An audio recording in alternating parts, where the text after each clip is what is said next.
What's up? This is Ed Miller, the owner and operator of the Rack Athletic Performance Center. Wanted to give you guys a little bit of a rundown about what you can expect when you get into the facility. So from point A to point B, what does your intake look like? First, you're going to go through a PAR-Q and questionnaire. We're going to get a lot of information on you. Injury history, health history. Do you have, are you in season? Are you out of season? Where are we at in your athletic process? From that point, we're going to do a complete assessment. So what does that include? An in-body scan. So what are we looking at with the in-body? We're looking at body composition. We're looking at skeletal muscle mass, where you're at right now. We're going to be tracking that every 6 to 8 weeks. From there, we'll go in, depending on your sport and depending on your age, we'll look at a Proteus assessment. So the Proteus is essentially testing for, are you more force dominant or more velocity dominant? So the Proteus is essentially a movable robotic arm. So we're going to be doing a lot of tests on that. From there, we'll start to move into our table test. So we're looking at range of motion, upper body extremities and lower extremities. So how well do you move? That's really, really big for us moving forward after your assessment. Can you move or are you tight? And again, a lot of our tests are going to show that. From there, we'll move on to our VALD system testing. So we'll look at the dynamo with grip strength. So every athlete, it doesn't matter what sports you play, grip strength is a big indicator of whether or not you're getting better. So we'll test your grip strength. From there, we'll move on to more of the joint isometric testing with our force frame. So we're looking at internal, external rotation of the hip, as well as internal, external rotation at the AC joint or the shoulder. From there, we'll move on to our VALD force plates. There, we're looking at a squat assessment. So how well are you moving in that range of motion? Then we'll go into more of a counter movement jump. So we're looking at things like eccentric deceleration on that. We're looking at RSI on that. So how are you able to produce your force? Do you produce it fast or do you produce it slow? From there, we'll move on to eccentric testing with your hamstrings, as well as isometric testing with your hamstrings on the Nord board. This is a big one for us. A lot of ACL injuries at the high school, pro, and college level. This is going to give us a good idea of where you stand in terms of eccentric hamstring strength, as well as isometric hamstring strength. Then we'll start getting on some of our 1080 equipment. We'll look at things from the 1080 sprint.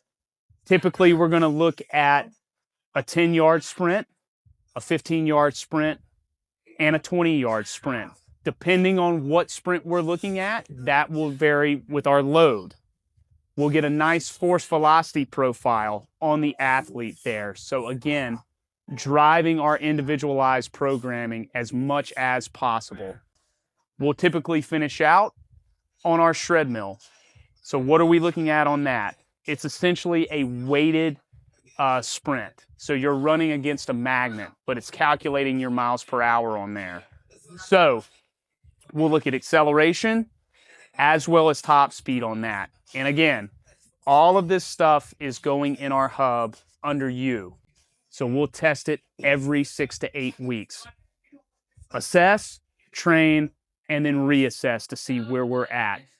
All of this data and all of this intake drives your programming. So for us, even though you might be training in a group with other athletes, you still have your own individualized program working off of what you need to work on. There are no cookie cutter programs here. It's not us writing a bunch of stuff up on a whiteboard and everyone's doing the same thing. It is driven data metrics for you, okay? Once we have built that initial phase and foundation of strength, then we can start moving more into the performance side of things where we're looking at power, we're looking at speed. Again, we have to have that foundation, especially for high school and younger athletes. You can't just jump into a program and do a lot of high-level stuff. We've got to start you and build your base. The pyramid is only as good as its base, okay? From there, after your initial 6 weeks, we will retest everything again, driving program further. As we get closer to your end season, we will start peaking and start kind of tapering off. Then, if you'd like, we will still train in season. It's not going to do you any good to put all the hard work in your off season to just stop training in season.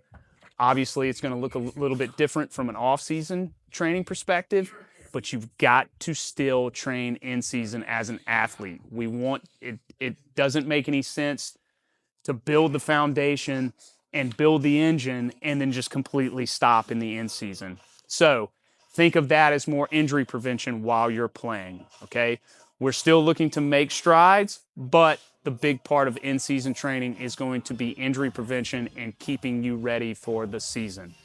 So if you are an athlete that's looking to get the best out of his or her game at the high school level, college, or professional level, email us at info@therackapc.com or DM us on Instagram at therackapc.com.